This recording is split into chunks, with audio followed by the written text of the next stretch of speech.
Thanks for everybody joining us. I think we'll have a couple more senators join us here in a few minutes. But remember, it's hard to believe that it's 7 weeks. It seems like about 7 years, I'm sure, to the president and the chancellor and others who have been working through this. It's hard to believe that it's only 7 weeks ago that we got together to hear the preparedness that our higher education systems were going through to prepare and identify ways that they could respond to the COVID crisis. And I think in hindsight, that was probably an amazing process. And to know where we are now, and we're going to get an update from each of the systems, it's a far cry from where we were. So I want to welcome back President Gable and Brian Burnett. I think what the plan is here, members, is we're going to have about 15, 20 minutes of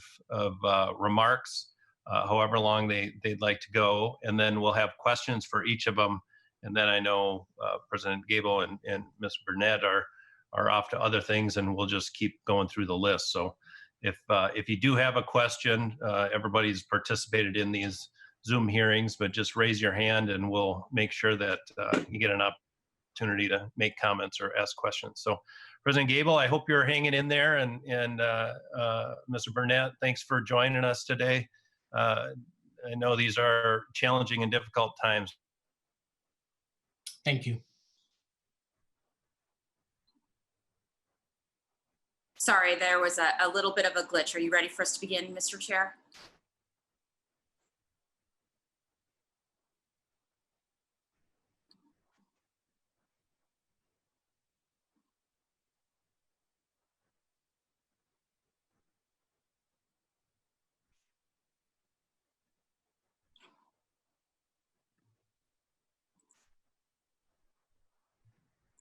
Paul, do you want the president to start?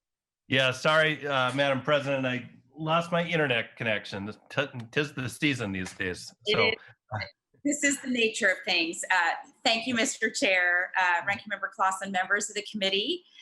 It's nice to virtually see you and your staff, and I hope that you're all healthy, safe, and well. We're not sure if we're joined by any members of the Board of Regents, but of course we thank them if they're able to join us. And as you identified, Mr. Chair, I'm joined by my colleague, Brian Burnett, the Senior Vice President and CFO for the university system. As the chair mentioned, it seems like 700 years ago. That's how long I'm going to say it feels like since the last time we were together. And also in some ways 7 minutes ago. It's just a very strange period of time. We're very grateful for your leadership. This has been an interesting first session for me to be working with all of you. But as you described from our time together when we were talking about preparedness, we've moved very quickly using somewhat traditional methodologies tailored for the unique circumstances into the preparedness, response, recover mindset, where we're still preparing for some aspects that we know are coming. We're responding for some of the things that have already begun, and we're thinking ahead to what the recovery looks like, and I'll walk you through some of that.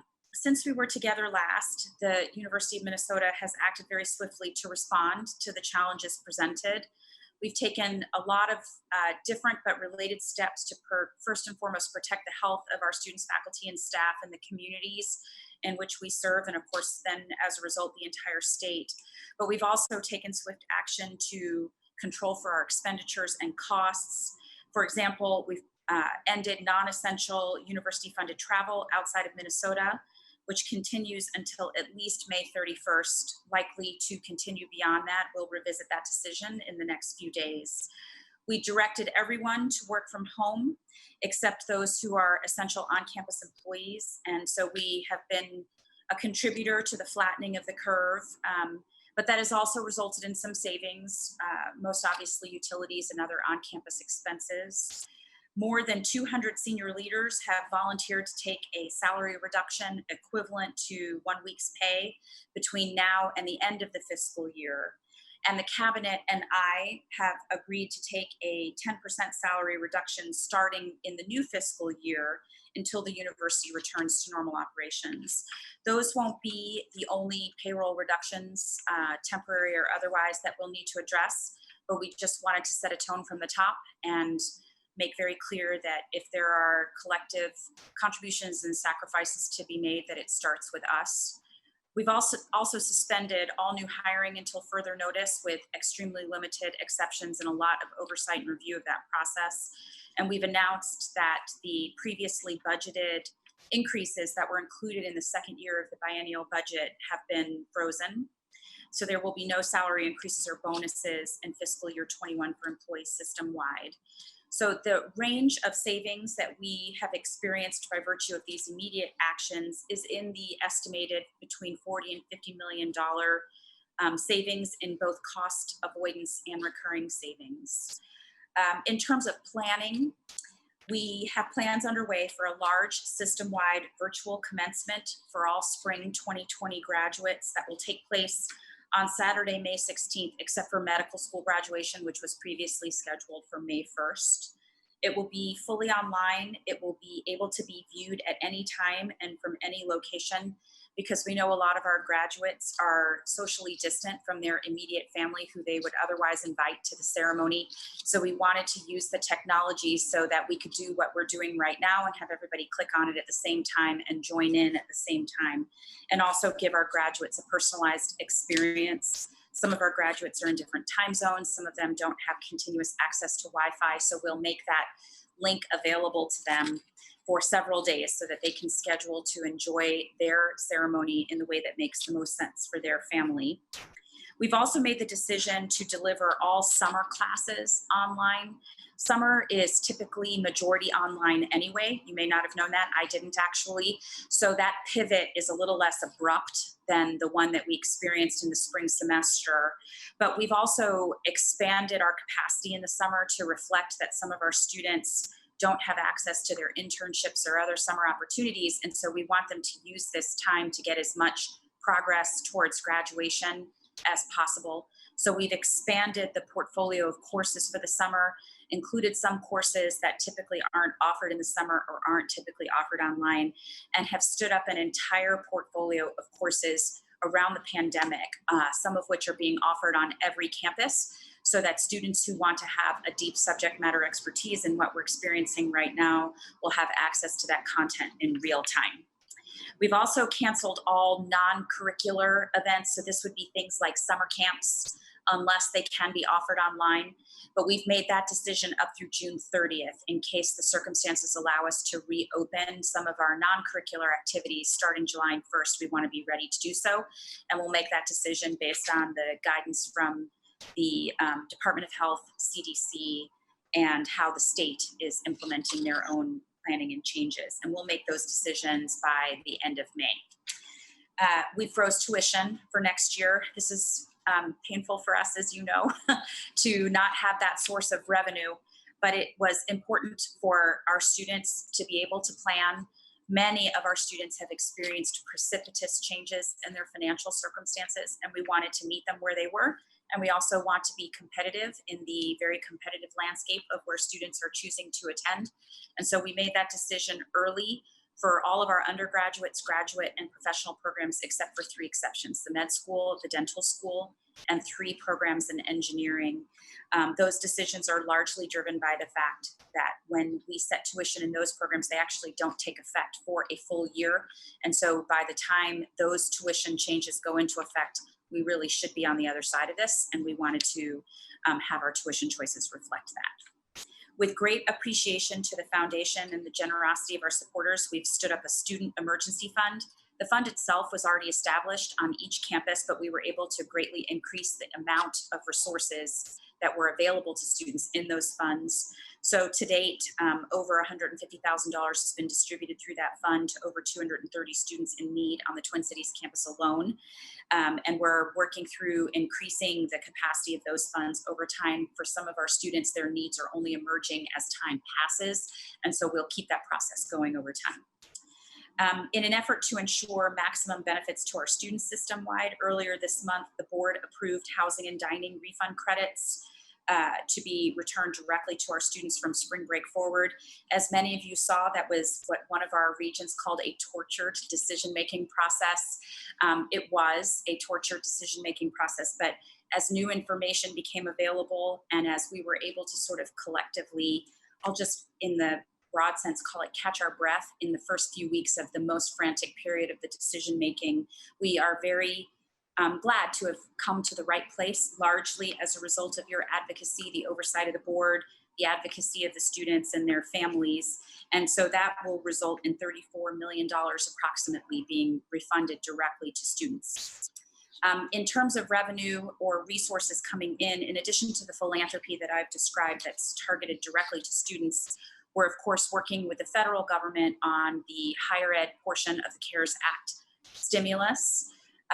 We will receive somewhere in the neighborhood of $36 million under the CARES Act, half of which, as you know, goes directly to students. We've been awaiting clarity from the Department of Education on how to distribute those funds to students. Some of that has now been received, and so now we're developing the internal process to be able to act on that regulatory guidance so that we can begin to distribute those resources to students with oversight from our board on how that process will ultimately be implemented.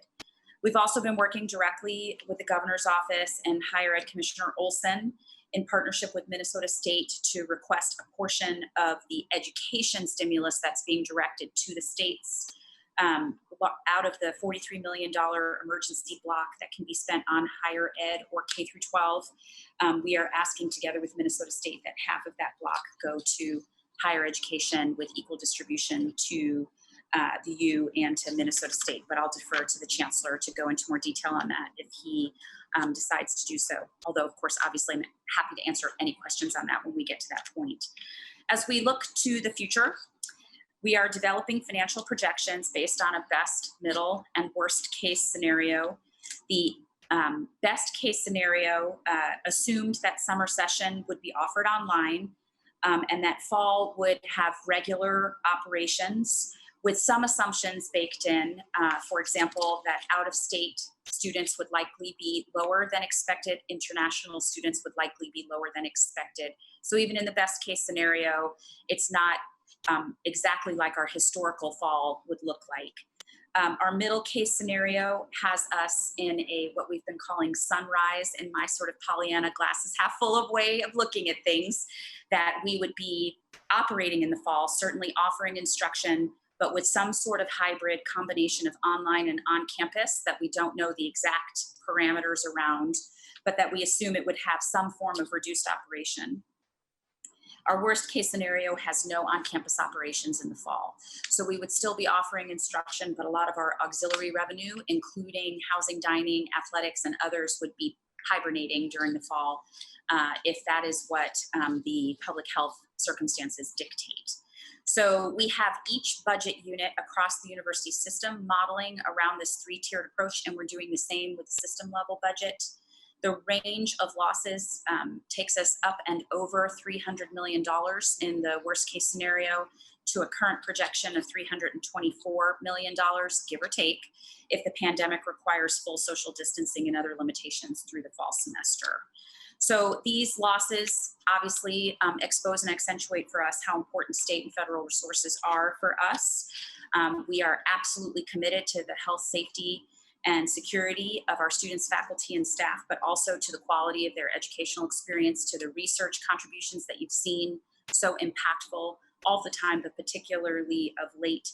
So your support and investment remains really critical to us, and we're extremely grateful for it, starting with the appropriation and then, of course, with other types of partnership that we've been able to engage in around testing, and around bonding going forward. The investments in capital infrastructure are a stimulus that we are very happy to be a part of. It allows us to continue to be the university of the future because we know we will emerge from this, and we want our infrastructure to be top-notch when we do. If anything, the projects that we brought forward to you are more critical than ever. They're part of the STEM enterprise. They're part of the maintenance and repair of the infrastructure of the institution. It puts people to work for us to be working on this backlog of projects. And so we're still very committed to our ask for HEAPR and for the projects that we brought forward previously. We think it's a real boost for all of us. And so we renew and affirm that request. As part of core mission planning, we have leaned into our shared governance model in the interest of transparency and protecting and remaining with values intact. We have representative teams of faculty, staff, and students working on the academic mission of the future. That includes research, working on finance and ops of the future, and having those two committees make recommendations to me and then to the board on how we find the savings to get through the worst of the financial crisis, but also to make sure that we are the university you absolutely deserve to have for the state of Minnesota going forward. And we're also leaning into good news. There is good news now, and even in this challenging time, our university families really merged its talents, its resourcefulness to try to be a source of solutions and to uplift the state. As you know, we've partnered with the governor's office, with you all, and with the Mayo Clinic so that we can rapidly ramp up testing at really thought leadership levels. This will be the cornerstone for how all of our enterprises return to some new normal activity as quickly as possible, and we're really proud to be able to be a part of that. The FDA recently gave urgent approval to our CoVentor, which is the practical and scalable version of a ventilator, the first of its kind to reach front lines of healthcare around the world. Our med school has identified multiple ways to attack COVID-19 vulnerabilities, testing, vaccines, therapies, clinical trials, working with mHealth Fairview to pivot Bethesda into a COVID hospital. Our faculty outside of the health sciences have come together in what they call U, the letter U -CAN, which is how they can bring their expertise to bear. We see that in the collaborative design of PPE between the College of Design and Engineering and in a variety of other ways.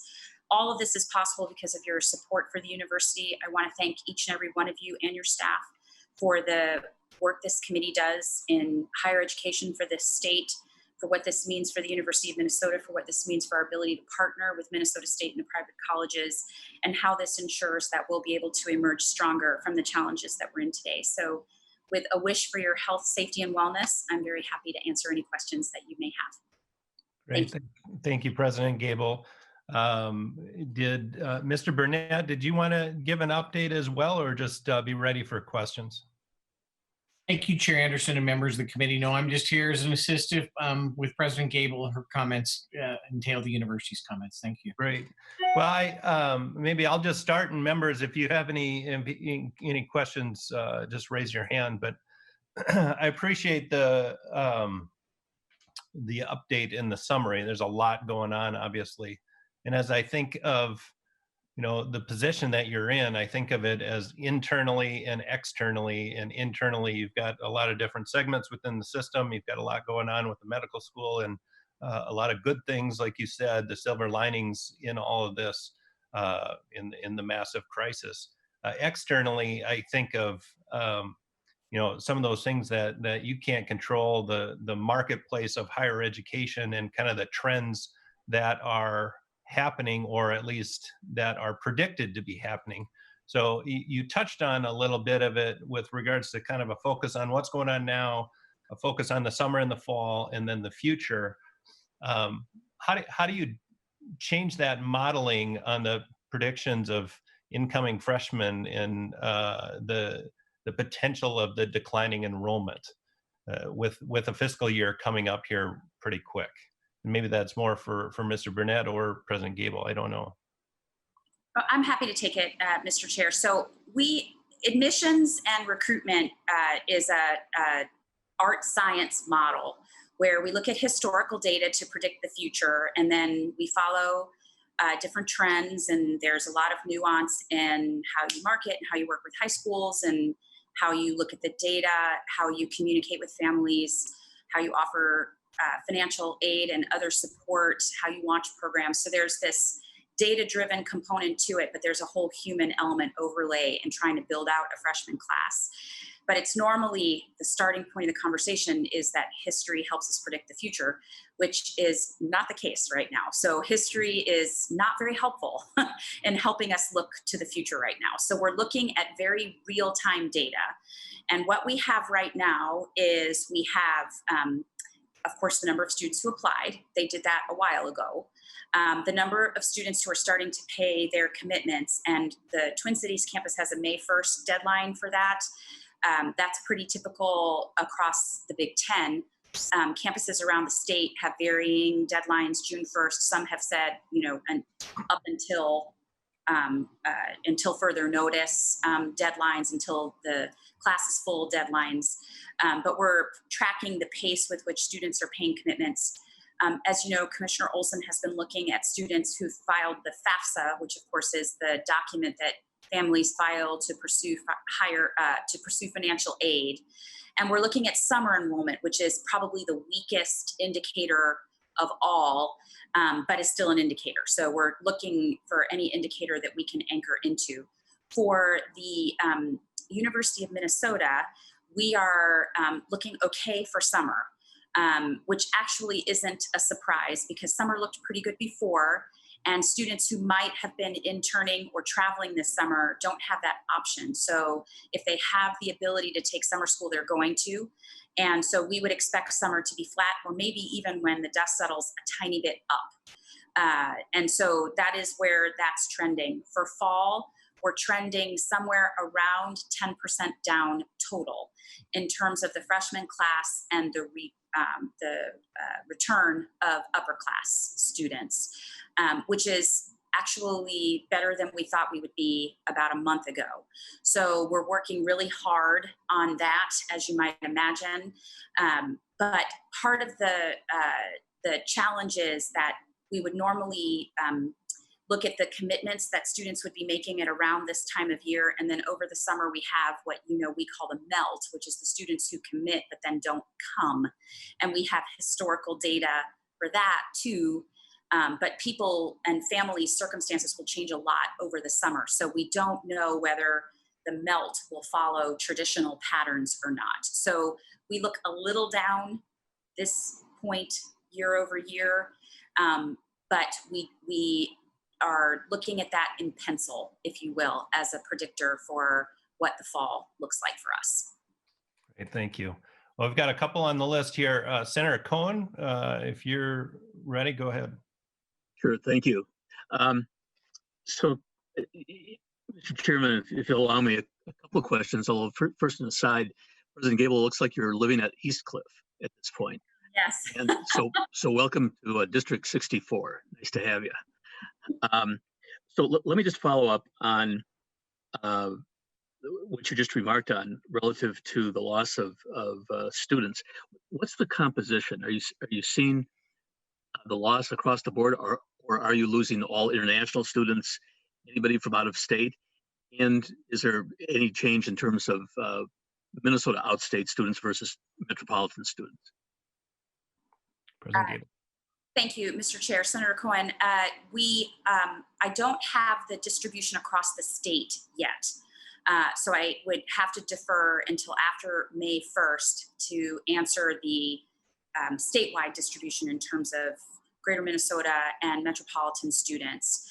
We are down more in out-of-state students than we have been in the past. We are way down in international students, and we're modeling for that. And it's not because they didn't apply and they actually are committing, but we're modeling on the fact that the embassies aren't open, and so they won't be able to get their immigration resolved in order to get here. So our commitments for international students are actually pretty good. It's the process that we know they have to go through in order to be able to get a student visa and immigrate that we know is stalled and may not resolve until well after the traditional start of the semester. So we have a whole separate channel of planning that we're doing for international students to think about how those who want to can still matriculate, and then as soon as their visa status resolves, if they want to come, they can without losing time. And Mr. Chairman, just a quick follow-up on that question. What about students who had been here previously but ended up going home? wherever, are they able to get back into the country? Yep. Or is that same problem? They essentially have the same problems. Some of our international students stayed because they couldn't get home. Mhm. And they have a problem, but it's an easier one to resolve where their visas expire and they have to, normally you would have to go home to renew your visa and come back. We are assuming that with all of the chaos in international travel, that is something that we can advocate through, although we don't know that for sure. But the students who went home would have to renew their visa to come back. So they're essentially in the same boats. As far as we can tell right now, things are changing daily in that space. Okay. So, Mr. Chairman, if you allow me a couple of other questions very quickly. And I don't know if this is President Gable to yourself or to Mr. Burnett. I didn't quite follow. You indicated that you thought there was going to be a loss to the university right now. I think I heard the number of 300 to 324 million. Was that the number you mentioned? Yes, Mr. Chair, Senator Cohen, that's our worst case scenario projection. Okay. So if I can ask, how much money at this point do you think you have coming in, either through what you've done by way of being able to cut budgets, the salary cutbacks and so on, as well as money you think is guaranteed through the CARES Act, as to what that amount is? President Gable or Mr. Burnett? I caught about 75% of that. I'm sorry. Did you get it, Brian? I'll defer to. I only got about 75% of it as well, but I think Okay. it was around how much resaving. Senator Cohen, with Mr. Chair's permission, could you restate your question? Sure. Or I could ask which 75% did you get, but that wouldn't help. So, Mr. Burnett, yeah. So my question is, how much money are you saving through the combination of either what you've done internally or what you expect externally? Mr. Burnett. Thank you, Mr. Chairman. And Senator Cohen, we're racking up savings every day by not doing travel and everything, and we're continuing to get those numbers in. To what President Gable discussed, the 200 senior leaders taking this 1 week unpaid furlough, that's $1 million. That's just right off the bottom line. But the CARES Act across all 5 of our institutions is about 35.5 million, and 17 of that has to go to students. So we actually have about 17 million, but our biggest area is, as President Gable noted, is revenue loss, not so much incremental expense for us. It's about lost revenues in our dormitories, lost revenues in our right. operations. And I understand that. I was just looking for some ballpark figures in terms of, if you lost 100 million, but you're going to gain 102 million. So that's obviously a hypothetical. Mm-hmm. I was just wondering about ballpark figures in terms of where you're estimating your total losses right now versus what you might be having getting back either through all the work you've done internally or the 36 added to the 36 million that you expect to get externally, if you have a ballpark. Mr. Burnett. Mr. Chair, thank you. Senator Cohen, we're still putting our budget together for the regions, their first look at it next week. But I will tell you, our goal is to bring them a balanced budget with the challenges that we've already talked about today and the assumptions we've already talked about, frozen tuition, frozen salaries. And then we're going to bring contingencies that, to what President Gable described, if we aren't able to open normally this fall, we'll have contingencies built in to pivot our budget to keep it balanced and make some additional difficult choices this fall under 1 or 2 different scenarios. So my commitment to all of you is we're bringing a balanced budget with a lot of difficult decisions to our Board of Regents next week, and we could follow up later in the session if this committee would like us to go into that further. Mr. Chairman, would you allow me one more question? Yep. Go ahead. Not to apologize for monopolizing this. President Gable, the university has put together a huge amount of effort into its research capability. The legislature has been part of that going back to, I think, roughly 2004. And obviously the pandemic has emphasized the need for research capability.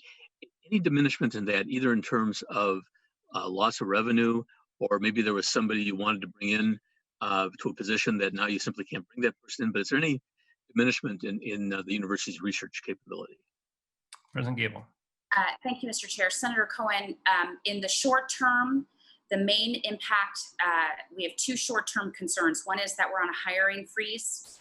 And so as there is attrition, some of those positions frozen are research positions. And we also have a few MnDrive projects that are coming to their deadline, but we haven't been able to finish the work And so because we're working from home and some of those projects require face-to-face interaction. And so I know there's some effort to think about a proposal to you all and to the legislature about how we would navigate that. The big loss, the big fear is if the aggregate funding for the research enterprise, which is largely federal but has critical state components, were to be diminished in the loss of budget at the federal or state level. That would be a very difficult thing for us to navigate. Those enterprises and the research enterprise are, they require cash investment for equipment, for intellectual capacity, for space, for all of the tools that you've seen relied upon in order to provide the solutions that we've been talking about lately. And that occurs, of course, across the board on all the different things and all the different areas in which we engage in research. So when we look out long-term as to how our state partner and our federal agency partners will recover from their own losses, it gives us pause around what that might mean for the research enterprise. Okay. And, Mr. Chairman, I apologize. One very quick follow-up. Quick, Senator, go ahead. Very quick. You talk about the hiring freeze. I don't mean to argue in an inflammatory way, but if the football coach were to quit tomorrow, would you be able to hire a new football coach? You don't have to answer that. But if there was a research scientist out there who was the person who was going to come to the university, could you unfreeze the freeze for that particular person where that person's considered indispensable? President Gable. We have had some requests for exceptions to the hiring freeze that have been very difficult, but in the effort to lock down our resources, we have been holding a very hard line, both in the research enterprise and in other enterprises where infrastructure and otherwise feel very essential, until we have a better sense of where in that range we are. And the problem is that belt tightening is uncomfortable. I mean, if belt tightening were easy, we would all do it all the time. So there are some risks for us as an enterprise in the tough decisions we've had to make. Okay. Thank you very much. I apologize, Mr. Chairman, but thank you. Thanks, Senator Cohen. Senator Clausen, you have a question?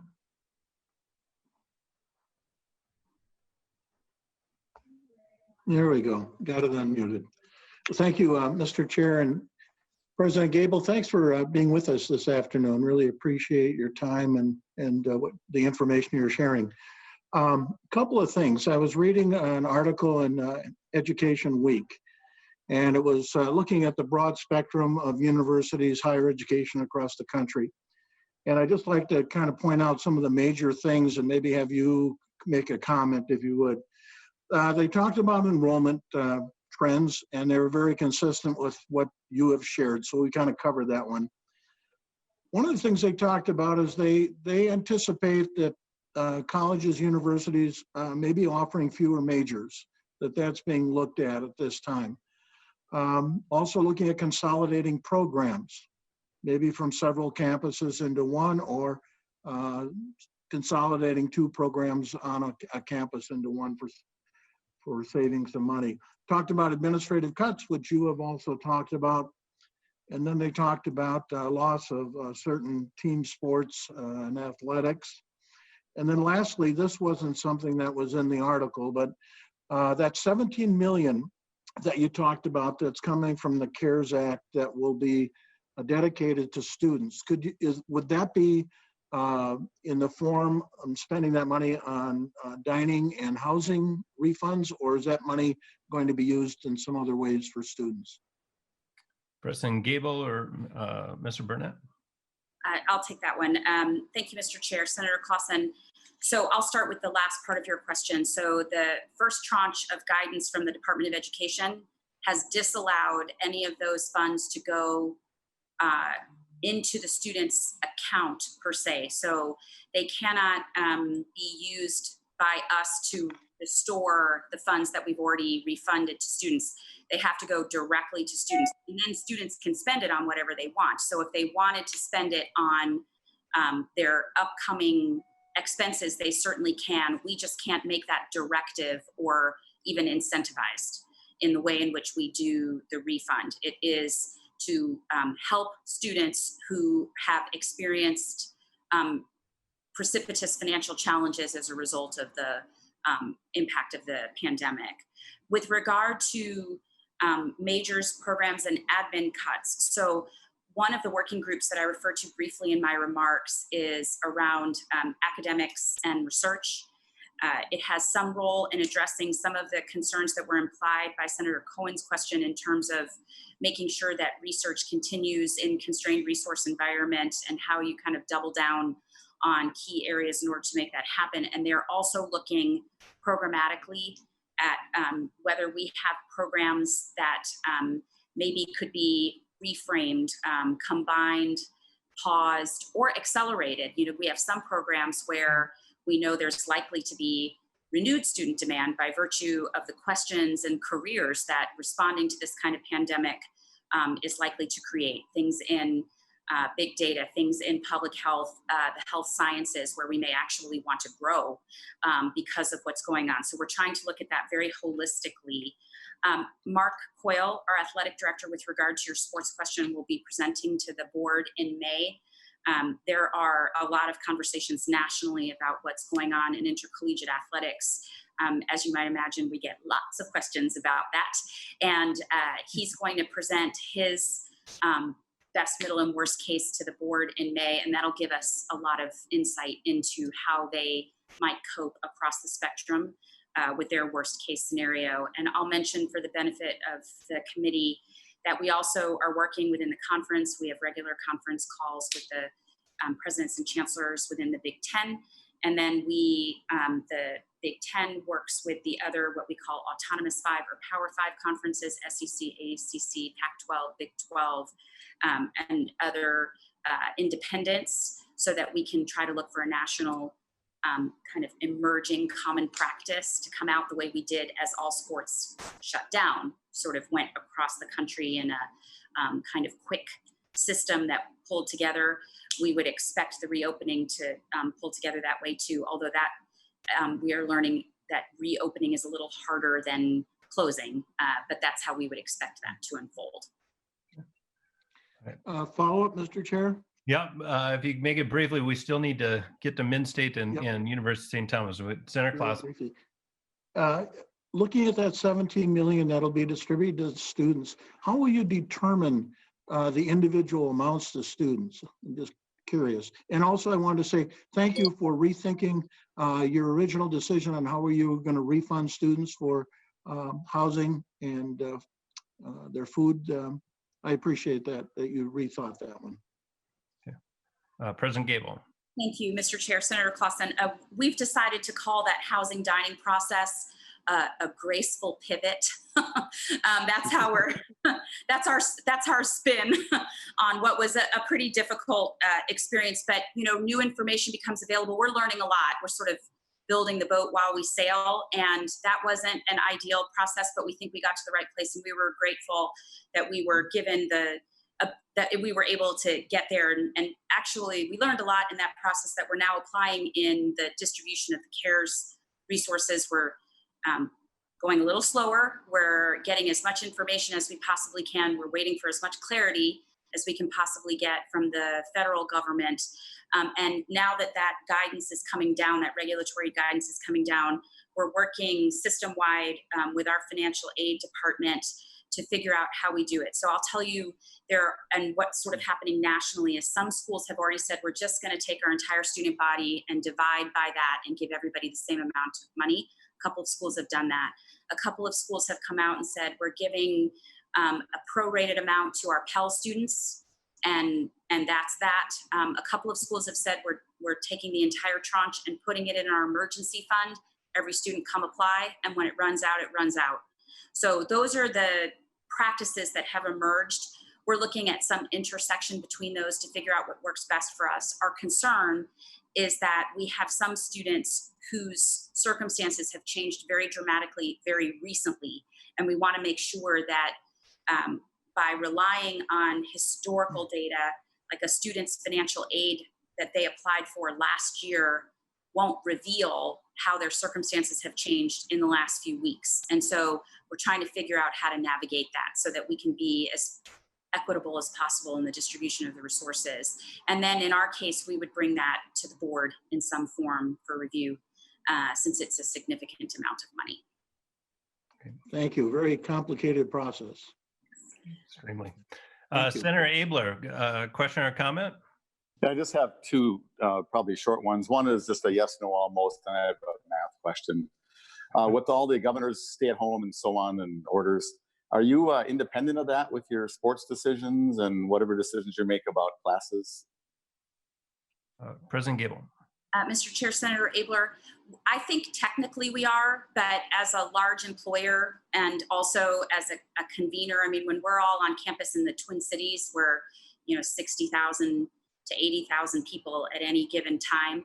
And so we're following the governor's orders. We actually started staying at home prior to the governor's order, so that when the governor's order came through, it was a very smooth next phase. And so we're reopening in that kind of alignment too. All right. And just my other question, and we'll discuss this much more, but the state budget is not going to be what it is now when we come back next year. The Abler number is $5 billion, and it's totally based on just an idea, but it's really going to be rocky. I presume that your forecast projections going forward assume that the state will cover the fiscal commitment through the end of this biennium, and you just don't know about the next one probably. Is that fair? And then I just have a short follow-up. President Gable. Yes, Mr. Chair, Senator Abler, that's exactly what we're presuming. Yeah. And I don't know what the answer is, but it's going to be challenging times, and there may be some way to get some lemonade out of this big lemon that we're all together with, and how you can actually improve your outreach with more distance learning and all those things, and focus on hands-on things that need to be hands-on. And I think I know a lot of us are willing to help you through that. So keep up the good work. Thank you. Thank you, Senator. All right. President Gable and Mr. Burnett, thank you so much for joining us. I know you're very busy, but appreciate the update. And we're going to have a great day. We're going to move to Chancellor Malhotra. If you're with us, Chancellor, and Mr. Mackey, whenever you're ready, go ahead. Okay. Thank you. Thank you, Chair Anderson, committee members. For the record, I'm Devendra Malhotra, Chancellor of Minnesota State, and with Vice Chancellor for Thank you for to speak with you today. COVID-19 has impacted all our colleges and universities, and we are dealing with severe financial implications today and into the future. I would like to thank you for your partnership. Minnesota State is incredibly fortunate to have unwavering legislative partners at the state and federal level, and I can't thank you enough for your commitment and support. This committee's leadership is vitally important as we continue to navigate through this crisis and get our workforce and economy back on track. Before I begin my remarks, I would like to sincerely thank all the frontline workers in our communities and at our campuses, many who are familiar faces and alums of our colleges and universities. I'm also pleased to report that yesterday, skills training resumed for future peace officers at several of our campuses, which will graduate approximately 250 students, all who will serve and protect our communities. And I also want to mention Terrence Robertson, an employee of the system office, who was called up for service in the Minnesota National Guard. We appreciate all their service. It was clear from the start of the COVID-19 crisis that we needed a unified system-wide framework to achieve our two paramount goals: protect the health and safety of our faculty, staff, and students, and ensure our students successfully finish the semester. I would like to comment on the amazing work that has been done by faculty, staff, and campus leadership teams in a very short period of time. Over 95% of the courses offered this semester were transitioned to an online format, ensuring our students had the opportunity to complete the spring semester. I'm in awe of how faculty and staff have demonstrated tremendous creativity, innovation, and an entrepreneurial spirit to successfully transition more than 20,000 courses to alternative modes of learning in mere 2 weeks time frame. However, I do want to speak about our students enrolled in 5% of our courses who still need some face-to-face instruction to complete their spring courses. Please know that I, the college and university presidents, and faculty are committed to ensuring their successful completion. Our colleges and universities pride themselves on being the social engine for Minnesota's economy, and we remain focused and committed to all of our students' success. Minnesota State will continue to step up to meet the Minnesota's workforce demands. 7 weeks ago, we weren't sure what spring semester would look like and how we would get our students across the finish line. There was great uncertainty, but we came together, embodying the very spirit that makes higher education unique. We came together as a community of learners. It is that very same spirit that will guide us into the future. There are numerous examples of innovation and creativity of our faculty and staff. I would like to mention just a few examples. Students in the Central Lakes College automotive programs are using Electude simulation software to help complete necessary skills training. The simulation software allows students to immerse themselves in the world of auto mechanics, both individually or as part of interactive classroom exercises. At Minnesota State University Moorhead, the library created a text a librarian and a live chat so students continue to have access to research librarians. Technical programs such as at Minneapolis College have made shift to remote delivery by offering even welding through digital platforms. Minnesota State University Mankato's Mav Labs is a service that students and faculty use to access specialized software like ArcGIS, CAD programs, and professors have developed a way for students to remotely use specialized computer labs. The impact of COVID-19 crisis unequivocally affects students' academic learning, but the impact also extends far beyond the classroom. Long-standing inequities in access to higher education and in student success for low income and for students from communities of color are further magnified as a result of COVID-19. Many of our students do not have access to technology and need remote access to access important student services. Our colleges and universities continue to be proactive and intentional in providing access to important student support services. I would like to share with you, again, some of the ways in which our colleges and universities stepped up to serve these students. All campuses have been open to these students to ensure their access to Wi-Fi, printing services, and food pantries. Many of our colleges and universities purchased laptops to lend out to students who don't have them to ensure they can continue their studies at a safer distance. Several campuses have moved Wi-Fi hotspots to their parking lots so students can access the internet from the safety of their cars. Throughout our crisis management work, we aim and continue to mitigate the significant disruptions for our vulnerable students in areas of health, housing, and other services. We know from the March 2020 Hope Center survey report that about half of all community college students and as many as 1/3 of our university students were already affected by food and/or housing insecurity even prior to COVID-19. Resources and services that our schools continue to provide include online tutoring and other forms of academic support, food pantries, emotional and wellness support, and housing support. The question across all institutions of higher education, public, private, technical, and liberal arts programs, is simple. What will we look like going into the future? Will we see an increase in the delivery of online programs?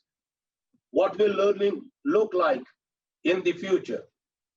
What new technologies will rise from this crisis to become foundations in the way we educate? These are the very questions we have been examining, and they have been the focus of our conversations.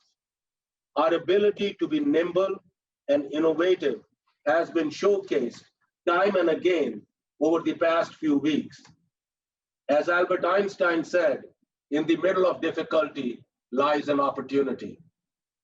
We all can agree that last 7 weeks have been extremely difficult for all involved, both personally and professionally.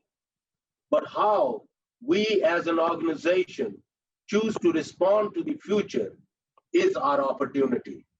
It is the opportunity to expand the collaborations that have grown out of this adversity. And it is the opportunity to remind ourselves of the resilient nature and spirit of our students and of our campus communities. It is important that we remember that it is not just the 350,000 students across the state that are counting on us to seize the opportunity, or 16,000 faculty and staff, but the 47 communities in which our colleges and universities reside. At each and every one of our campuses, we are positioned to continue to be the partner of choice and to be partners to lead our communities, our regions, and the state into the future. Many of our colleges and universities have stepped up in the fight against COVID, pitching in, providing critical resources, supplies, and housing for medical personnel. Some examples include Winona State University is being considered for use as an overflow hospital for non-critical patients in the event COVID-19 infections overwhelm hospital capacity in Southeast Minnesota. Alexandria Technical and Community College is leading a community-wide mask-making effort, sewing masks for the area health workers. Rochester Community and Technical College donated supplies from their nursing, dental, and science programs to Mayo Clinic and the Salvation Army. That includes 34 hospital beds, 29 IV poles, and multiple cases of personnel protective equipment. And St. Cloud State University faculty members in the Department of Environmental and Technological Studies made face shields for the Centra Care employees to fill their request for 750 shields per week. The work being done by all our colleges and universities across Minnesota is gratifying and reflects our commitment to the communities we serve. However, the work we are doing at our 54 campuses is not without serious financial challenges. Challenges we shared with you before COVID-19. These challenges have posed a serious threat to our financial standing. The total direct impact of additional expenses and lost revenue due to COVID-19 for the remainder of this fiscal year finishes on June 30th. That direct additional expenses range from $35 million to $40 million. Vice Chancellor Bill Mackey will provide you with more detail and discuss with you 3 budget scenarios for fiscal year 2021 that range up to $194 million in lost revenue. You may have been hearing about the difficult decisions some of our campuses have been making. For example, one of our campuses had to make some very painful budget decisions due to a projected $6 million budget shortfall for the fiscal year 2022. They recently announced they would need to eliminate 66.5 jobs, 11% of its full-time positions, and close or suspend 10 majors. Other campuses are also facing similar financial pressures. These financial decisions have been painful for our campus communities. The COVID-19 crisis is an added dimension to the already very difficult financial situation we are dealing with. Some initial steps we have begun to take include the decision to freeze all administrators' pay for the fiscal year 2020 and for 2021. I will take a voluntary salary reduction of 10%.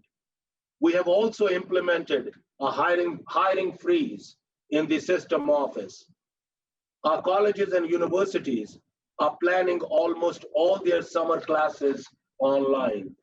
Technical programs will be moved to alternative modes of delivery, and any face-to-face component will adhere to the safety and social distancing protocols in place at the time courses start. All campuses will be open for fall semester with robust program offerings in all areas, including career technical education and workforce development training. Our colleges and universities are balancing the tension between consistency and certainty and campus discretion in responding to local needs and conditions. Fall classes are being re-engineered to generate more flexibility and adaptability should the need arise. And we are thinking creatively about what the fall semester might look like. The challenge in front of us is not to hold on to what was or has been, but to learn from this change and recognize and embrace what could be, and to position ourselves to lead into the opportunity. But we will need your support more than ever before. Thank you, Chair Anderson, for your time, and with your permission, I would now like to turn to Vice Chancellor Bill Mackey to give you in greater detail about the financial pressures our colleges and universities are currently facing and well into the future. Mr. Mackey. Thank you, Chair Anderson, committee members. I appreciate the opportunity to speak with you today regarding the short and long-term financial implications that the effects of COVID-19 has and will have on Minnesota State colleges and universities. The actions taken since February 28th, along with the unpredictability of the length of the COVID-19 crisis, has put immediate financial pressures on our colleges and universities and has created an unprecedented amount of uncertainty in planning for fiscal year 2021. While federal funding will supplement a portion of the lost revenue, help support the disruption to our students, and cover some additional expenditures, the financial scenarios for fiscal year 2021 will be anything but typical when it is time to present the operating budget to our Board of Trustees later this spring. The first direct costs absorbed due to COVID-19 were as a result of the suspension of international travel. Many institutions had to cancel study abroad trips that were scheduled to depart the following week before spring break. In addition, there were several other trips related to professional development, such as presenting or attending a conference. Some colleges and universities also had to act promptly to bring students and faculty home that were involved in programs in countries that were high risk. Subsequently, in mid-March, all out-of-state travel was also suspended, and both the NCAA and the NJCAA canceled their spring seasons. The total estimated costs that need to be absorbed by Minnesota State due to these cancellations range from $2 to $3 million. After all instruction was suspended for 2 weeks to allow for time needed to convert face-to-face courses to alternate remote course delivery modes, we also suffered additional costs of approximately $26 million, broken up into 4 distinct components. The first one was related to student safety in our dormitories for $17 million. Refunding our students' room and board fees on a prorated basis so they could disperse to safer living conditions. This was to support social distancing for as many students as possible. We are concerned that schools have insufficient revenue fund balances to absorb all these refunds in their residential life accounts, while also being able to maintain an adequate fund balance to cover fixed costs, such as debt service. The second area, immediate campus safety, we absorbed additional cleaning costs for our residence halls and other facilities that still need to be used and will be used as we go further into the semester. This is to enable students, faculty, and staff that need to be on campus are able to work in a safe environment. The third area, student support services, we absorbed costs of $3.2 million to continue key support activities for our students by incorporating them from an on-campus environment to a virtual environment. We also have to ensure that the small number of students that are placed onto our campuses, which is currently 5 to 7%, or about 600 students, are taken care of appropriately. The fourth area, academic and staff continuity support of $5.3 million. This is to ensure we have necessary continuation of operations to complete core activities to ensure the goal of enabling as many students to complete their spring semester. The costs related to that are ensuring that in-person courses are able to be had in areas such as law enforcement that Chancellor Malhotra referred to. The next area, which is related to social distancing and the limits on the size of gatherings, has resulted in the cancellation of several events, training, workshops, and camps. Our system does a significant amount of continuing education and customized training activities. Without taking expenses into account, we expect to see a reduction of 60 to 75% in the level of training we provide between March 1st and the end of this fiscal year. Along with that, many colleges and universities have canceled or postponed longstanding summer events and camps that generate auxiliary revenues for their campuses, such as athletic camps, academic camps, professional development opportunities, and other community events. The estimated revenue loss due to these cancellations range from $7 to $10 million. All told, the total estimated costs and lost revenue from March 1st to June 30th is between $35 to $40 million. The Federal CARES Act, signed into law on March 27th, does provide Minnesota State's colleges and universities with some relief to cover these costs and lost revenue. However, when taking into consideration not only spring semester, but summer session and the projected impact for fall semester, the funding is inadequate to cover all the losses and additional costs, especially at our residential colleges and universities. The CARES Act provided $14.2 billion in funds to institutions of higher education. The most significant portion of that funding, $12.56 billion, was distributed directly to institutions across the country using a formula based on student enrollment. The total amount for the 30 colleges and 7 universities of Minnesota State is $93.361 million. The funds will be awarded to each of the colleges and universities directly from the federal government through the Title IV distribution system. 50% of this funding, or $46.681 million, is reserved to provide students with emergency financial aid grants to help cover expenses related to the disruption of campus operations due to coronavirus. The CARES Act provided institutions with significant discretion on how to award this emergency assistance to our students. Our system created guidelines for each of our institutions on how we will distribute these funds to cover these expenses related to the disruption of our operations. The three components that we have focused on is ensuring that all of our students that are eligible receive some funding because they were all disrupted due to COVID-19, that our Pell eligible students or need-based students receive a larger across-the-board grant. And then third, that we also reserve a component of that funding to support or enhance emergency funds that we have on our campus for students that have higher needs. The other 50% of the funding, or $46.681 million, is available for institutional use.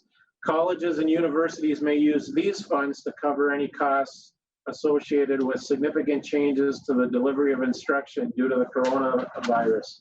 These costs must have been first occurred on or after March 13th, the date of the proclamation of a national emergency. Permissible costs include reimbursement for costs related to refunds made to students for housing, food, or other services that the campuses could no longer provide, or for hardware, software, or internet connectivity that the campus may have purchased on behalf of students or provided to students. Each of our colleges and universities is currently working on a plan on how they will utilize these funds. They have 1 year to use these funds, so they will be part of their revised FY 2020 budget and their FY 21 budget that will be approved by the Board of Trustees later this spring. Our colleges and universities are also currently updating their enrollment projections to be submitted as part of the budget approval process. Due to the current impact of COVID-19, along with the uncertainty it is creating in planning for summer session and fall, we now expect to see a system enrollment decline between fiscal 20 and 21. The level of decline at each institution will vary considerably based on their academic program mix and whether or not their campus is heavily reliant on a residential and student life component for their enrollment.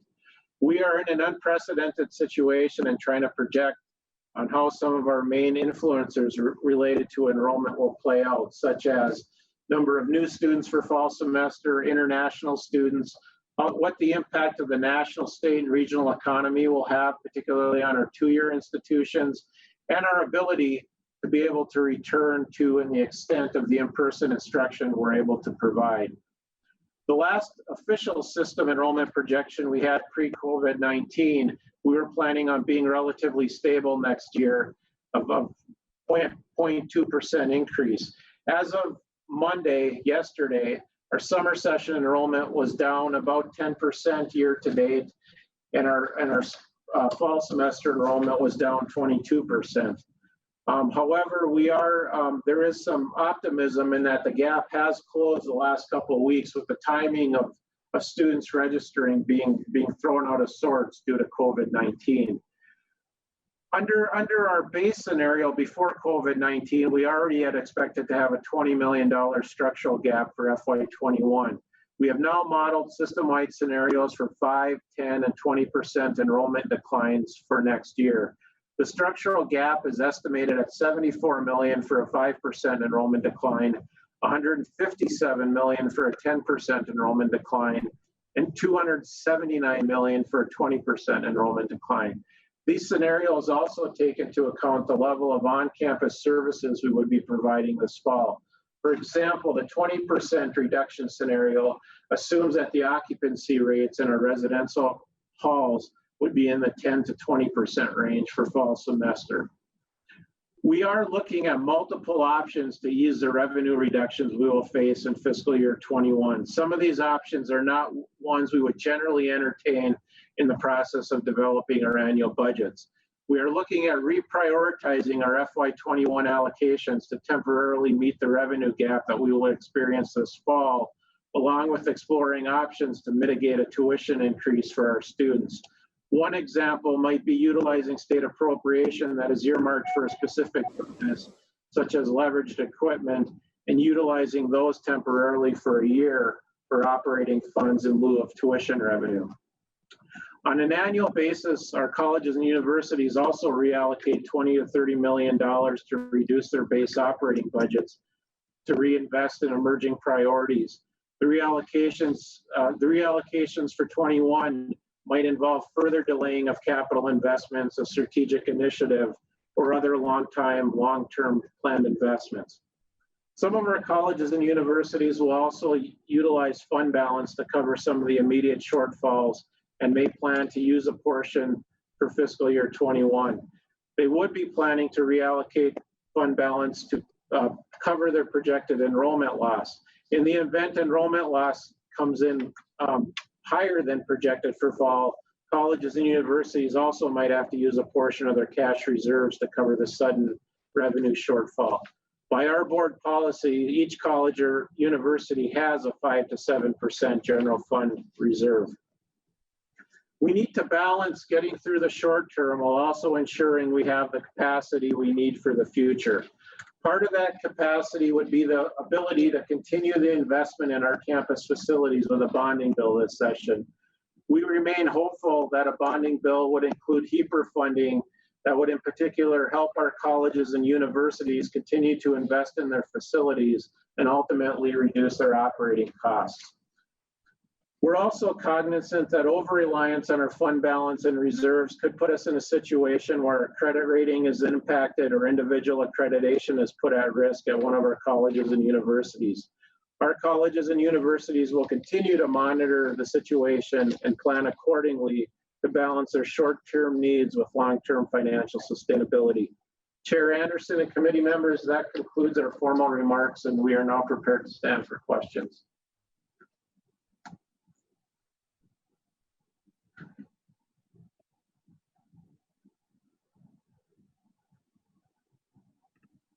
I really hope that was it.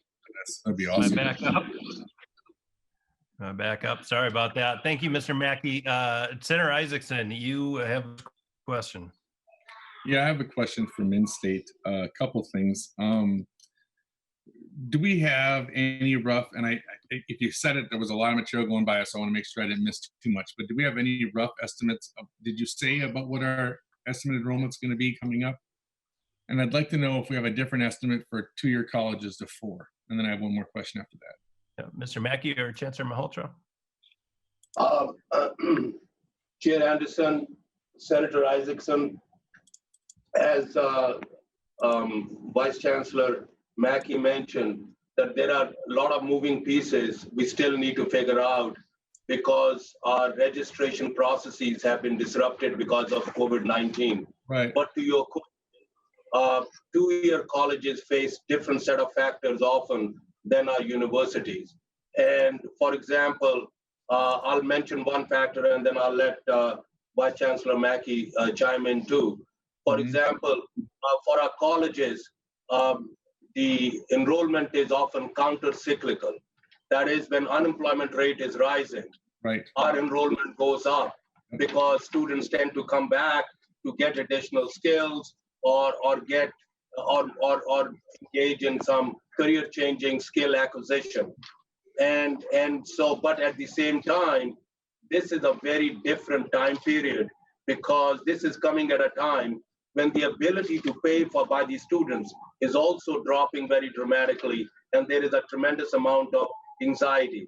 So as President Gable mentioned, past is not likely to continue in future, so it's hard to predict that.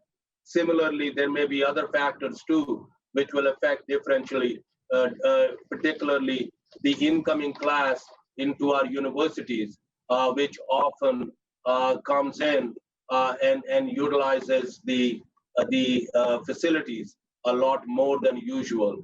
And so given the safety protocols and social distancing, there may be some restrictions to those kinds of student experiences too. But I'll let Vice Chancellor Mackey add to that too.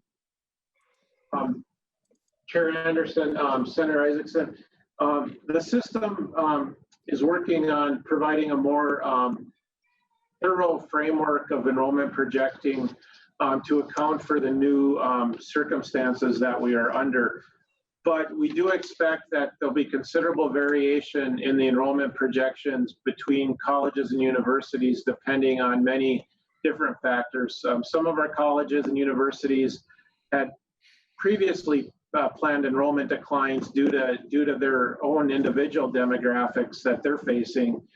So when we get further along in the process and we talk about our system enrollment, it is indeed a compilation of the 30 colleges and the 7 universities and their individual circumstances and projections. All right. So, Mr. Chair, thank you. I would ask the question, you know, I know we talked about it, maybe you can expand.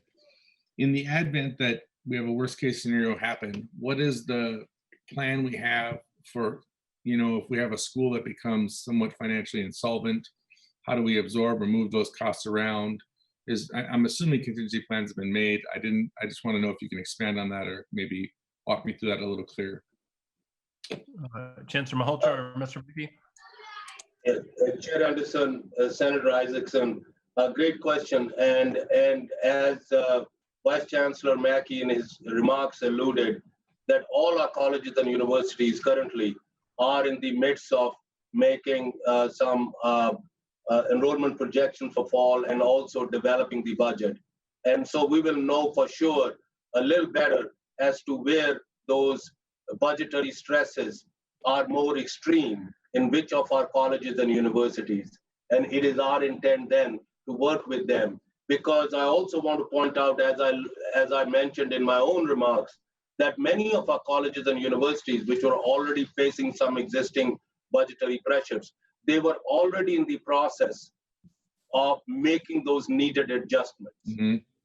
Mm-hmm. And so right now for us, it would be pure speculation to pick a college A, B, or C as to where those stressors will be more extreme, because it would vary by region, it would vary by programmatic orientation, it would vary by student demographics. So we are in the midst of collecting that information. But maybe Vice Chancellor Mackey wants to add anything to that. I don't have anything to add. Yes, Mr. Chair. Yep, Senator Isaacson. And so I think that what I'm concerned about, and this is what makes this such a tough nut to crack, right, is that the timing of it is kind of odd because the semesters are obviously fixed. Usually when people enroll, it's fixed. You know, people pay the tuition and that kind of stuff. So you kind of work on that cyclic nature. And granted, for some reason, COVID was not kind enough to work within our framework. And so I just am really, I think my biggest concern is, and I think that you guys sound like you're really trying to get ahead of that, but just maybe it goes without saying, but it just, the sooner we can get that sense of knowing where things are at, the sooner we can possibly take some action to correct it. And I just can't speak strongly enough about how getting ahead of that's going to be so important, because man, these, and I know you guys are thinking that too, but that's like, you know, when you sit over here quarantined in your house, you begin to worry about worst case scenarios sometimes. And one of my concerns, and genuine concerns, is watching this situation financially dismantle some of our education institutions. And I just am simply not interested in seeing that. And so I hope that that's something you guys keep in mind, and keeping us apprised of that will be really helpful. So thank you.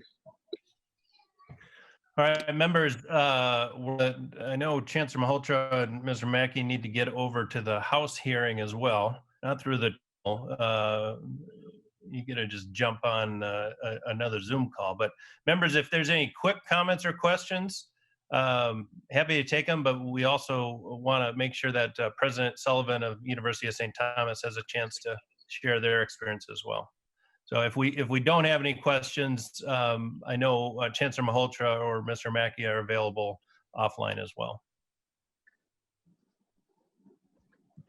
All right. Thank you, thank you, Chancellor, and Mr. Mackey. Thanks for all you're doing. I know these are challenging times. Chair Anderson, members of the committee, thank you very much for the opportunity, and thank you for your continuing engagement and support with us. Much appreciated. Thank you. Thank you. President Sullivan, thank you for your patience. And thanks for making the time today to be with us. If you could just state the record and then proceed. Thank you, Mr. Chair. I'm Julie Sullivan, president at the University of St. Thomas. Senator Anderson and members of the committee, thank you very much for the opportunity to share with you today about the impacts of COVID-19 on the students, faculty, and staff at private nonprofit colleges, particularly colleges like the University of St. Thomas. So many of you know the University of St. Thomas. We're the largest private nonprofit college in the state. We educate 10,000 students, and approximately 80% of those hail from Minnesota. We're very proud of that. And we employ about 1,800 Minnesotans. Statewide, our private colleges educate more than 56,000 students and employ more than 14,000 Minnesotans. As you've heard from our private colleges, higher education is really reeling from this situation. Our priority has been the health and safety of our students, faculty, and staff. That goes without saying for all of us.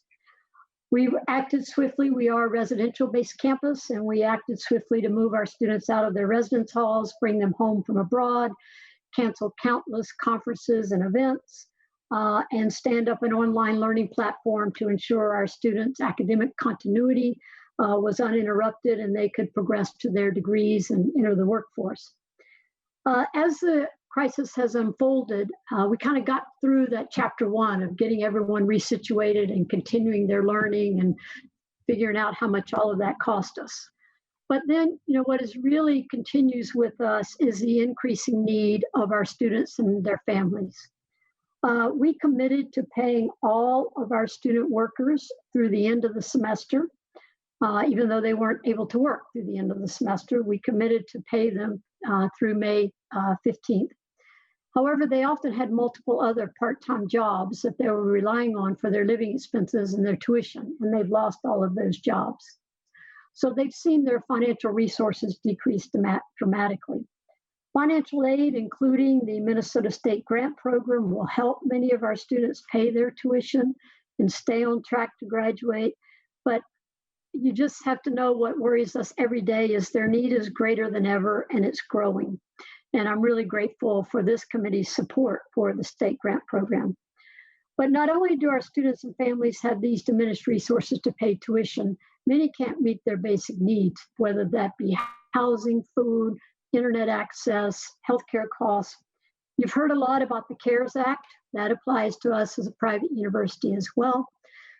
We will receive about $5 million from the CARES Act. Half of that will go directly to students in a similar manner you heard with the public institutions. We are required to show that it is going to students who have financial hardship and those needs. So some students we know automatically and can distribute aid to them. Others will have to go through an application process. For us, we think we will be able to help about 1/3 of our students with grants ranging from $750 to $1,000. The other half of that will help us with our unexpected expenses, but you have to know it for us, just the increased, really it's lost revenue and increased expenses that we've had for spring semester, not counting what's going to happen in the summer and the fall. Our CARES Act funding that goes to the institution only covers 1/4 of our losses in the spring. So we are really looking at basically going forward, we're going to have to do the rest of this through dramatic budget cuts and eating into our operating reserves, essentially. But we have been keeping our students and their care paramount. In addition to this CARES Act funding, we have been granting emergency financial assistance to our students for over a month. And so far, we've granted 367 grants, totaling $237,000. That money basically came from faculty, staff, donors, and even our student government that pitched in money to try to help our students who suddenly had great financial need. Our faculty and staff have reached out to touch every one of our students one-on-one, via text or phone call, welfare checks to make sure they're doing okay, they don't feel alone. Our Center for Wellbeing has had really increased need. We have mental health services that are available through our students, through our Center for Wellbeing. Those mental health services have continued to be available via internet and telephone during this time.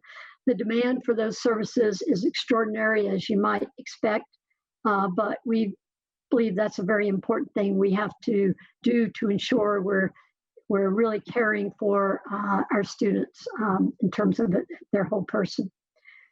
As an employer, we want to continue to be a strong employer in this state for the future.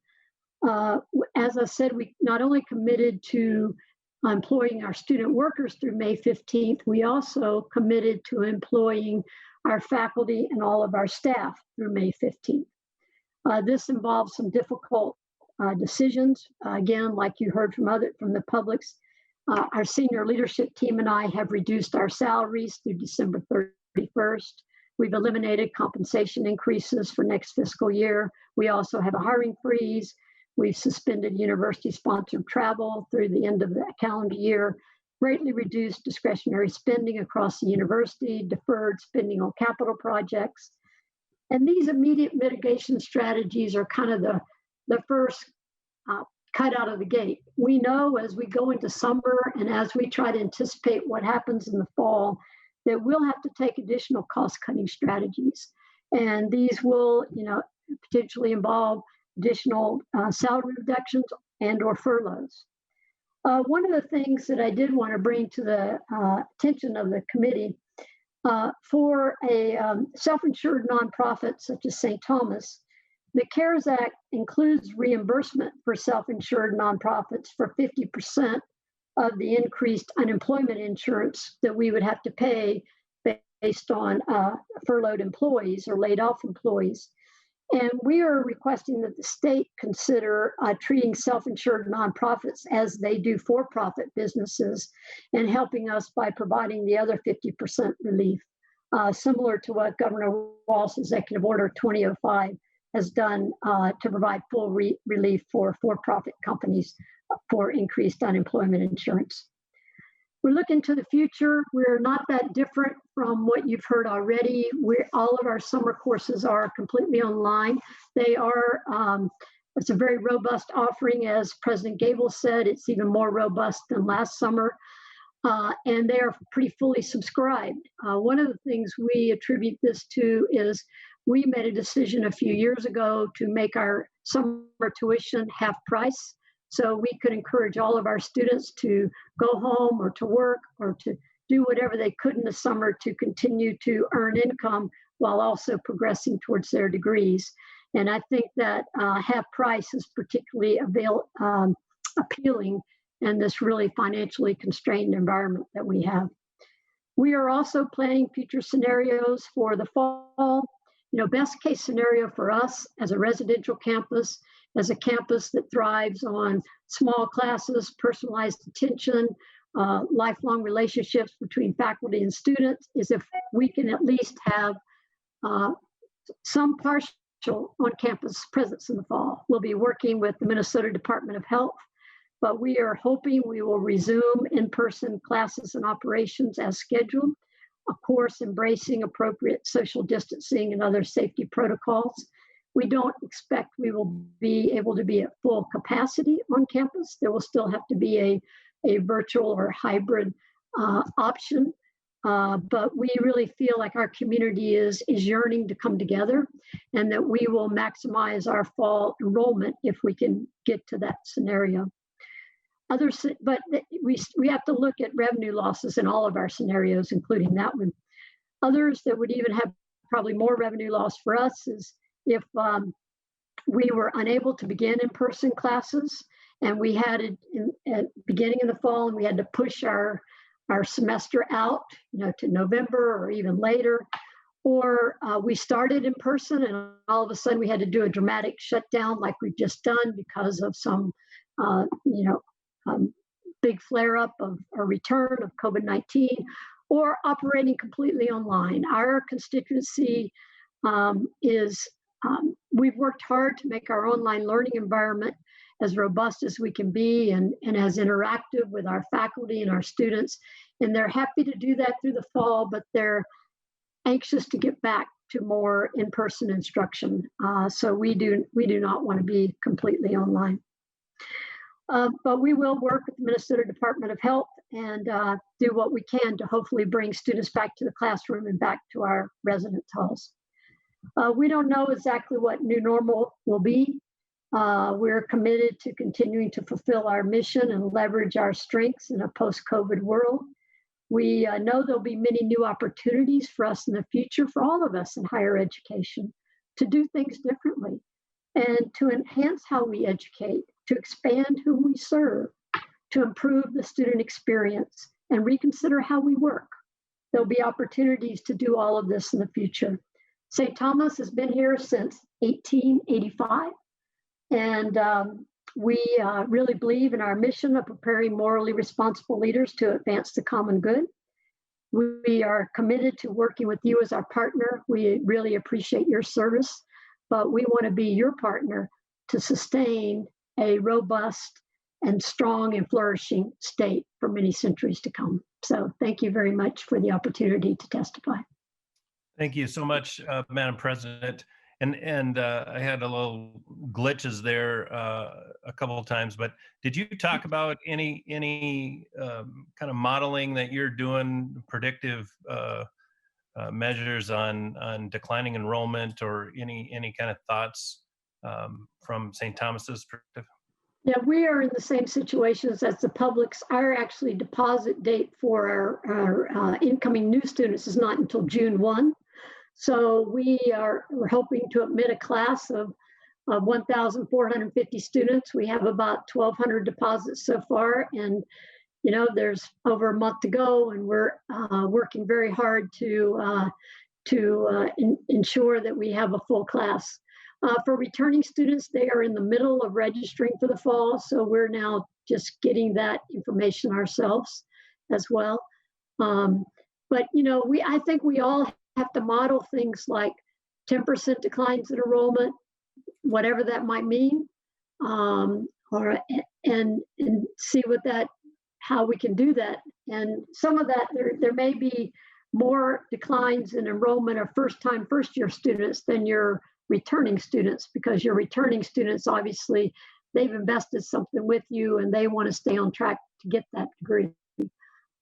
So I think we believe that those first-year students are the most at risk, that we want to make sure they understand that leaving high school, that their best option is to continue the studies and get on track for preparing themselves for a fulfilling career. Got it. Well, thank you. Members, any questions for President Sullivan? I have one, Mr. Senator Clausen, go ahead. I'm gonna get you off mute though.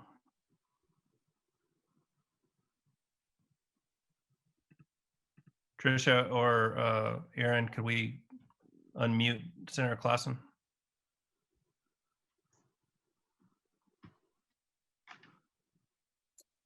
Hitting the unmute button, I'm but sorry. it's not working. Nope, he's back there. He's back muted.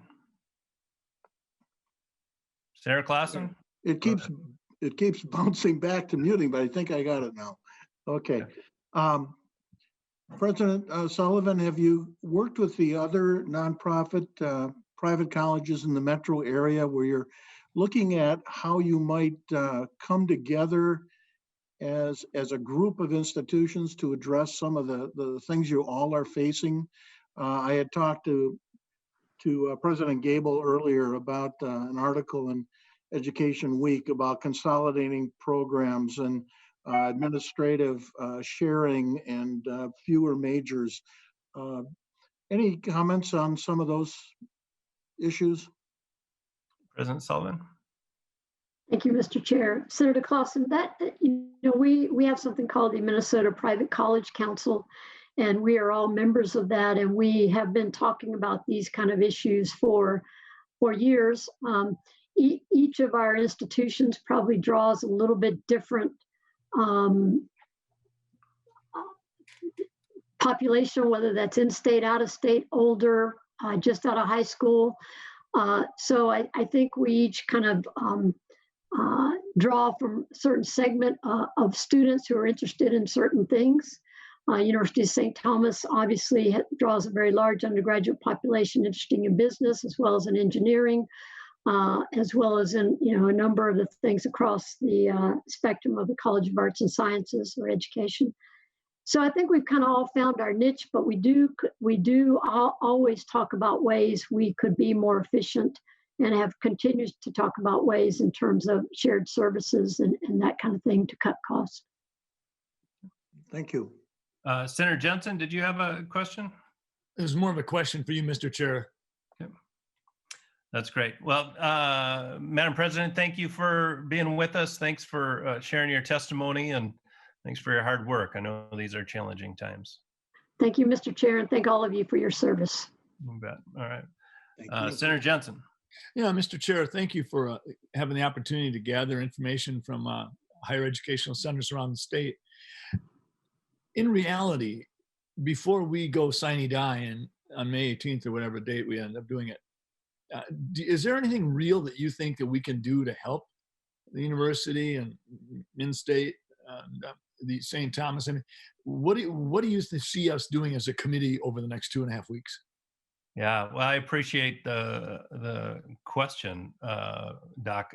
I would say the following. I think, we did the initial bill coming out of higher ed that went into the first kind of omnibus COVID bill that helped OHE and Commissioner Olson respond as he needed to help students and institutions respond. I have not heard anything from the systems with regards to urgency in any additional COVID-related emergency bills. It's not to say something can't come up, but as we're hearing today, the immediacy of the information just keeps changing on a daily basis. And as they're getting ready for their budgets, I don't think there's anything that we're going to step in. One, we don't have any money to spend. Two, the only thing that's really out there, Senator Jensen, we've got our OHE policy bill that's on the floor, so that doesn't need any committee action. The only other bill that's up for consideration is the department came out with an Argosy fix bill, kind of the response to the Argosy report from last year's situation with Argosy University. That report came out in December. There was talk back and forth, even up to a couple of weeks ago, that there wasn't going to be a bill during these circumstances of the crisis. A bill materialized on the Friday before Easter, but there's a lot of concerns with regards to stakeholders being consulted and being able to understand it, especially during the time of COVID-19 crisis. They're having a hard time to focus on anything other than the crisis itself. So I don't anticipate, Senator, that we have anything on the agenda. But then again, I want to make sure that we have the ability, if we got to come together, we will. I guess one last follow-up, Mr. Chair, and that would be, perhaps in July, we could, as a committee, get some sort of an update in terms of what does higher ed look like in Minnesota in September, something like that. I think we're going to get a lot of questions, and obviously we don't know the answers right now. Things are so fluid, but I just think that we are sort of, if you will, ambassadors of information. And if there's a way that we could be just maybe in July kept in the loop in terms of what's it going to look like, as hopefully our colleges can get back to some level of normalcy in the fall. Well, and that's, I wish we were kind of operating in normal times. We just aren't. But I totally agree with you. As President Gable was going through her presentation, I really am looking at this as the current crisis and finishing out the school year. And then you've got summer and fall, whatever that looks like. And there's just so many unknowns. I mean, Senator Isaacson, you talked and asked MnState about, the fall and what that looks like, and institutions and how they respond. I mean, you can predict anything. And right now the trends are saying it's about a 10% declining enrollment, but come September 1st or August 15th or whenever the schools go back, this could look totally different. We could be back to normal, or we could have a 20-30% reduction. We just don't know. So I do agree with you in the sense that hopefully we can continue to, I don't know what special sessions are going to look like, or if members are interested in doing something like that, but we can certainly stay in tune, because I do think if there is any kind of urgency, obviously the governor and OHE will be involved, that if we have to come back together and pass anything.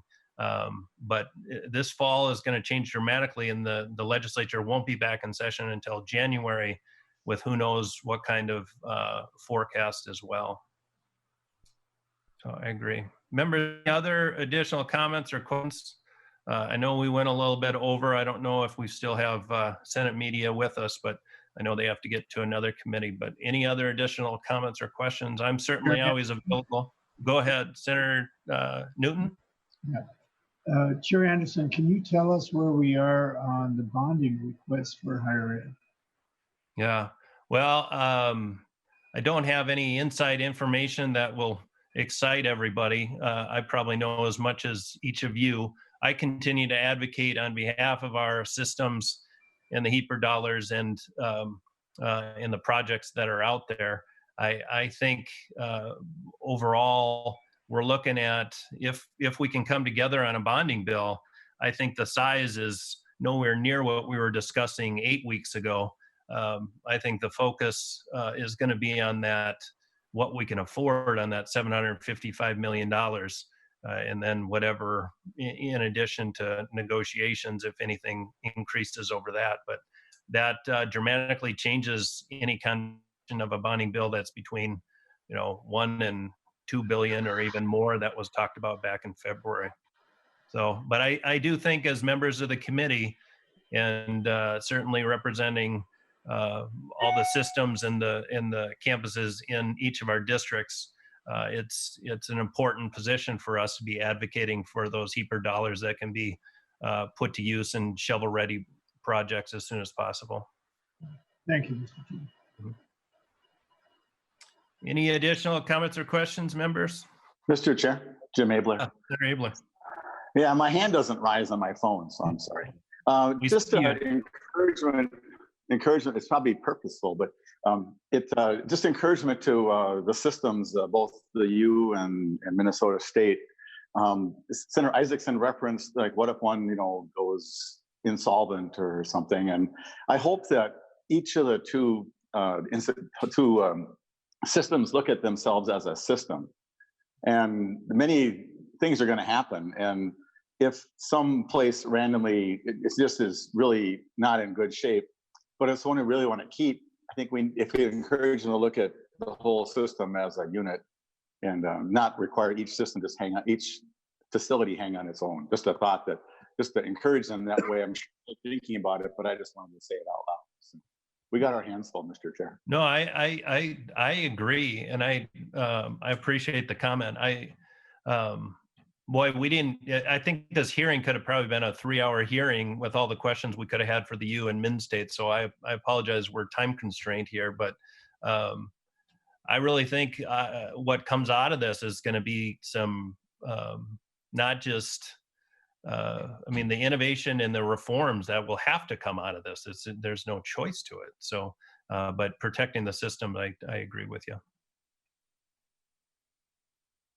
All right, members. Oh, there we go. It wasn't me this time. Well, I appreciate it. Thanks for your time today. We'll keep you in the loop and let you know if anything kind of materializes. For those of us that are in and out of the Capitol, we'll see you Thursday. Aside from that, we'll keep talking on phone and email, and we'll let you know if there's another hearing. With that, the Higher Education Committee is adjourned. Thank you. Thank you, Paul.